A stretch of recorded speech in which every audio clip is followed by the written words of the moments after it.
Mas Emil turun juga kita. Mas Emil bisa terlihat.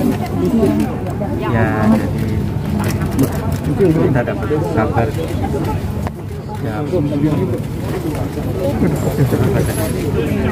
empat kurang ya, bahwa terjadi kecelakaan yang melibatkan ayah. Emang sih turun dikit dong.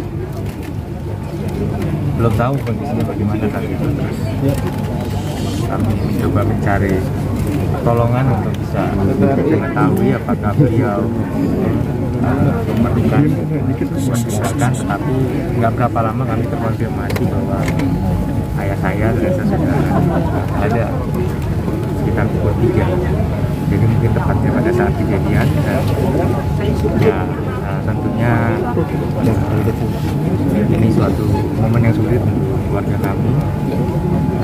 Dan kita mendoakan juga ya, beliau tetap mendapat tempat terbaik di sisi Allah Subhanahu wa Ta'ala, karena memang saya tahu betul bagaimana beliau terus nggak pernah berhenti untuk kerja dan sharing semua pengetahuan yang beliau miliki untuk mensukseskan, salah satunya sekarang kan Pak Menteri PU meminta beliau untuk menjadi ketua tim pengarah yang sosialisasi infrastruktur ibu kota negara. Ya, beliau juga ingin kemudian masyarakat luas tahu, jadi ya beliau pilih untuk kemudian juga ikut dalam kapasitas sebagai tadi pengarah. Jadi ya kami mencoba untuk ikhlas menghadapi situasi ini, dan ya fokus saya pribadi bagaimana juga berikan dukungan moral kepada orang tua ibu saya, terutama yang tentunya juga berat bagi beliau. Saat kejadian di dalam mobil itu ada siapa aja? Sepemahaman saya hanya beliau dengan almarhum dengan saya dengan komunikasi terakhir kami sedang bersyukur karena adik saya yang paling kecil itu kan kuliah di ITB, lulus dengan alhamdulillah nilai yang tergolong cum laude ya, dan akan segera berangkat, harusnya malam ini berangkat ke Swedia untuk mengambil studi artificial intelligence di tingkat pasca sarjana. Dan almarhum ayah saya sangat excited karena ya kita juga sedih karena dulu kan adik saya yang ketiga kan di ITB juga, dan kemudian yang keempat juga ini yang kuliah di ITB.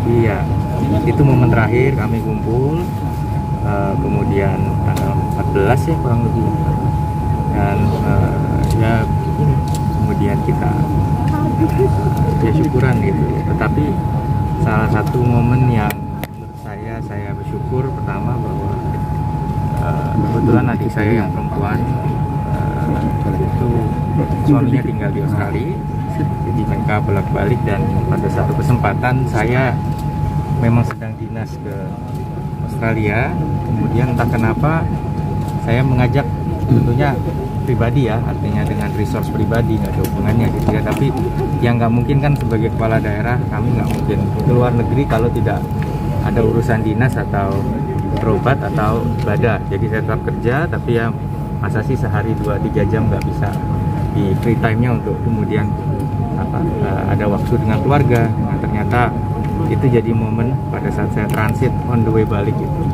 jadi momen untuk ayah saya dan ibu saya bisa nostalgia waktu 5 tahun pertama pernikahan mereka itu kan saya juga masih bayi itu di Sydney, Australia. Dan ya ternyata memang itu jadi momen beliau dan ibu saya dan cucu-cucu bisa bersama-sama. Jadi itu salah satu yang kami Emil, mungkin saat pas kejadian itu ada kabar si driver dan saya pikir ya beginilah terkait dengan kejadian, saya pikir ini menjadi sebuah lessons learned yang kedepannya untuk yang lain ya. Kalau bagi kami ini takdir, bahkan ayah saya sudah mencetak sebuah foto yang sudah dibingkai beberapa hari yang lalu, dan kami nggak paham kenapa beliau mencetak foto close up ya seperti foto yang biasanya dipasang untuk acara seperti ini sudah beberapa hari yang lalu. Jadi takdir adalah takdir, tapi lessons learned terkait atau pembelajaran terkait tadi apa itu kami silahkan saja pada pihak-pihak yang berkepentingan yang itu untuk melakukan telaah. Tapi kalau bagi kami berjuang untuk ikhlas menghadapi situasi ini, dan ya kami berusaha juga untuk dengan energi yang ada untuk bisa mengapresiasi rekan-rekan, sahabat-sahabat beliau dan keluarga yang sudah mau meluangkan waktu untuk memberikan penghormatan terakhir kepada beliau hari ini di sini. Mas Emil sosok seperti apa sih Bapak di mata Mas Emil? Ya, saya bisa dibilang memang yang sangat membentuk saya ya dua-duanya, orang tua saya, bapak dan ibu gitu. Beliau bekerja keras yang luar biasa, benar-benar luar biasa gitu. Dan ya, saya bersyukur mungkin ibu saya kalau bapak saya sedang pulang telat itu bukan mengeluh gitu, tapi malah bilang tuh lihat bapak kamu tuh rajin nih kerja, jadi kamu harus kayak gitu nanti gitu. Padahal dalam hati saya nggak tahu ibu saya mungkin komplain sebenarnya ya. Jadi dari kecil sudah terpatri gitu bahwa bapak saya selama ada peluang pendidikan dia memilih studi sampai S3, ya itu yang menginspirasi saya juga untuk dapat S3 gitu. Jadi beliau sosok yang sangat, kalau menurut semua orang yang datang ke rumah, kata pertama sebenarnya sih baik. Karena ya itu beliau walaupun memang menduduki jabatan wakil menteri itu melalui jalur murni teknokrat. Beliau bukan seperti saya politik ya.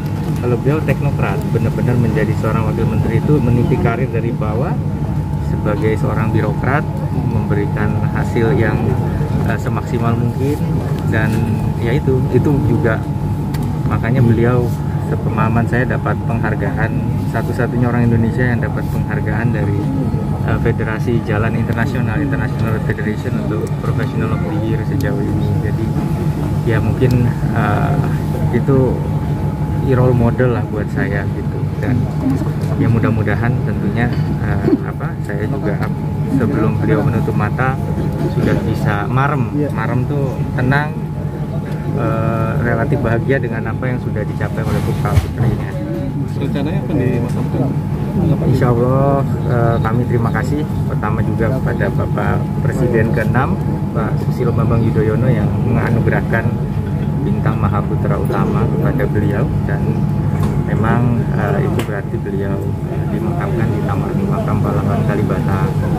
Tapi juga terima kasih kepada Pak Mensesnek Pak Pratikno yang tadi sudah menyampaikan berkoordinasi dengan Sekmil Sekretariat Militer Presidenan untuk membantu memperlancar rencana pemakaman besok pagi. Jadi kami mohon doanya, terima kasih. Insya Allah rencananya jam 8.30. Ya, mudah-mudahan. Pak Rumi sendiri, mertua sendiri sosoknya seperti apa sih? Kalau sosok mertua itu papa ya, itu pastinya saya nggak ngerasa dibedain gitu Mbak. Jadi sayang kepada Mas Emil, Mbak Bila, Mas Eril Eron sama gitu dengan saya. Kemudian sama cucu-cucunya juga luar biasa. Jadi tadi contohnya anak saya yang paling besar, saya sendiri nggak tahu kalau dia tuh udah ngerti. Ketika saya kasih kabar kampungnya ke Pulang, beliau ya nangis juga karena memang sebegitu perhatian Kampung, kita pemilik Kampung kepada anak-anak saya terutama, kemudian kepada saya juga perhatian ya baik sekali. Biasanya nggak bisa dibedakan. Jadi ya kami juga semua kehilangan lah, dan betul yang dikatakan Mas Emil, jadi sampai usia maksudnya sudah matang pun Mas Emil sekarang teman diskusinya ya papa gitu. Jadi ada keputusan besar yang harus diambil. Kadang saya itu kan hanya tempat berdiskusi, tapi tentu untuk hal-hal strategis yang di luar kapasitas saya untuk mengerti, biasanya yang paling nomor satu di telepon adalah ayahanda, karena beliau yang lebih jago experience-nya, lebih pengalamannya lebih banyak. Jadi salah satu tempat konsultasi, diskusi, dan membentuk Mas Emil juga sampai sekarang. Terima kasih. Terima kasih.